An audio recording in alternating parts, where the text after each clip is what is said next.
Assalamualaikum warahmatullahi wabarakatuh. Halo semuanya, izin memperkenalkan diri. Nama saya Azhara Putri Handayani dari kelas 4B Sistem Telekomunikasi dengan NIM 2304830. Pada kesempatan kali ini, saya akan membahas mengenai materi praktik Sistem Telekomunikasi 2 Data Science secara ringkas. Materi yang saya akan bahas pada video kali ini yaitu 1. Data Science, 2. Telculture, ketiga penggunaan Python dengan library Pandas untuk mendeskripsikan data dari file CSV. Nah, yang pertama, apa itu data science? Data science adalah data yang mempelajari tentang bagaimana seseorang mengeksplorasi data yang telah tersedia guna mencari tahu data yang berpengaruh pada masa depan. Fokus utama data science itu mencakup seluruh proses pengumpulan data dimulai dari pengumpulan data, pembersihan data, analisis, hingga interpretasi dan penerapan hasil. Nah, data science dan data analitik itu berbeda. Data science itu fokus untuk membangun model prediktif atau sistem otomatis berbasis data guna menemukan pola tersembunyi dalam data. Sedangkan data analitik itu fokus untuk menggali insight atau wawasan dari data untuk membantu pengambilan keputusan dari data yang telah tersedia. Nah, alat yang digunakan untuk data science itu yang pertama ada big data. Big data adalah kumpulan data yang sangat besar dan kompleks yang terus bertambah. Yang kedua ada machine learning, yaitu algoritma yang secara otomatis bisa belajar dari pengalaman untuk memperbaiki kinerjanya. Yang ketiga ada data mining, yaitu erat hubungannya dengan machine learning dalam hal mengekstrak pola informatif yang tersimpan dalam kumpulan data. Yang keempat ada deep learning, yaitu cabang dari machine learning yang menggunakan jaringan saraf tiruan atau artificial neural networks untuk memproses data dan belajar secara otomatis. Yang terakhir ada artificial intelligence atau AI atau kecerdasan buatan, yaitu teknologi yang memungkinkan komputer melakukan tugas-tugas yang biasanya dilakukan manusia. Selanjutnya, ada metodologi data science atau CRISP-DM. Yang pertama ada business understanding, yaitu artinya kita perlu memiliki pemahaman mendalam tentang kebutuhan penelitian. Yang kedua ada data understanding, adalah tahapan pemahaman data yang mendorong fokus untuk mengidentifikasi, mengumpulkan dan menganalisis kumpulan data.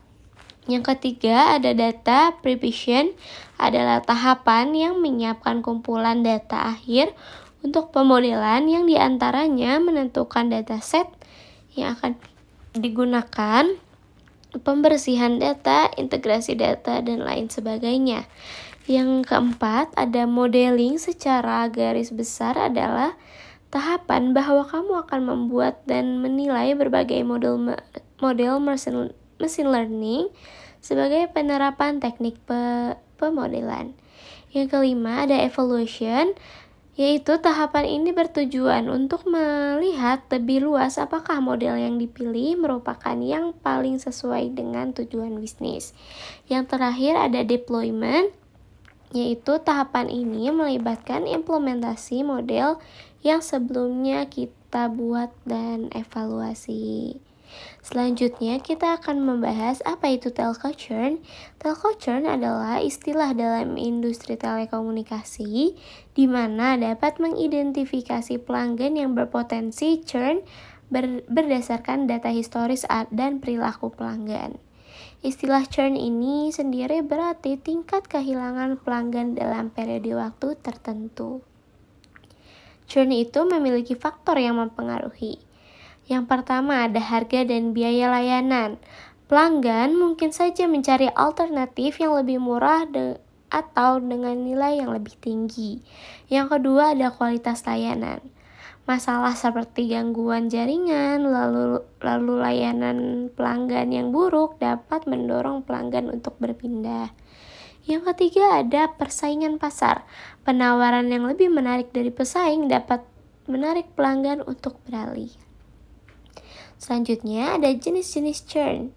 Yang pertama ada voluntary churn, yaitu pelanggan sengaja berhenti karena harga, layanan, dan lain-lain. Yang kedua ada involuntary churn, yaitu pelanggan berhenti karena faktor eksternal seperti gagal bayar, meninggal, dan lain-lain.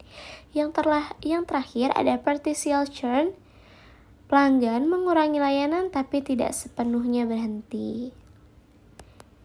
Selanjutnya ada model machine learning untuk prediksi churn. Yang pertama ada decision tree atau random forest.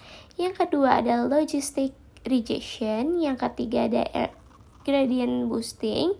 Yang terakhir ada neural networks. Nah, materi yang terakhir yang saya akan bahas yaitu penggunaan Python dengan library Pandas untuk mendeskripsikan data dari file CSV. Oke, kita lanjut. Jadi, tujuan dari materi yang ini adalah agar terdapat langkah-langkah dasar untuk mendeskripsikan data menggunakan Python dan library Pandas.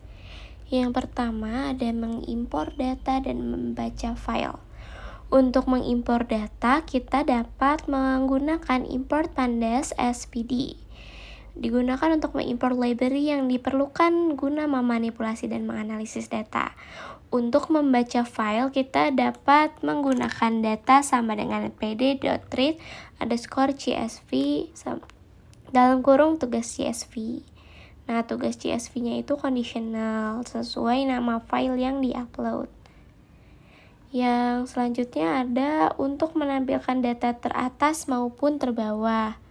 Kalau mau menampilkan data paling atas, kita dapat menggunakan print data head 5, yaitu dia akan menampilkan 5 data teratas. Sementara untuk menampilkan 5 data terbawah, kita bisa menggunakan print data.t5. Nah, output dari sintaks tersebut itu seperti foto yang ada di bawah sintaks. Selanjutnya, ada untuk menemukan informasi umum data. Untuk menemukan informasi umum data, kita dapat menggunakan print data.info. Nah, informasi yang kita dapatkan itu berupa baris, kolom, tipe data, dan jumlah nilai non-nol. Selanjutnya ada statistik deskriptif. Kalau misalnya untuk menghasilkan statistik deskriptif untuk kolom numerik dalam data frame seperti mean, median, standar deviasi, dan nilai minimum serta maksimum, kita dapat menggunakan sintaks print data.describe. Selanjutnya, untuk mengidentifikasi nilai hilang atau missing values, kita dapat menggunakan print data is null kurung buka kurung tutup .sum kurung buka kurung tutup. Nah, nilai yang hilang atau missing values ini dapat mempengaruhi hasil analisis. Maka dari itu kita harus mencari nilai tersebut. Selanjutnya ada pengelompokan data. Untuk mengelompokkan data, kita dapat menggunakan sintaks new data sama dengan data group by tenure monthly change.main print new data. Nah, outputnya itu berupa di bawah ini, pengelompokan data. Nah, itu dia materi yang saya bahas dalam video kali ini. Semoga materi yang dibahas kali ini dapat dimengerti dan berguna bagi yang menonton video kali ini. Terima kasih atas perhatiannya. Wassalamualaikum warahmatullahi wabarakatuh. Bye-bye.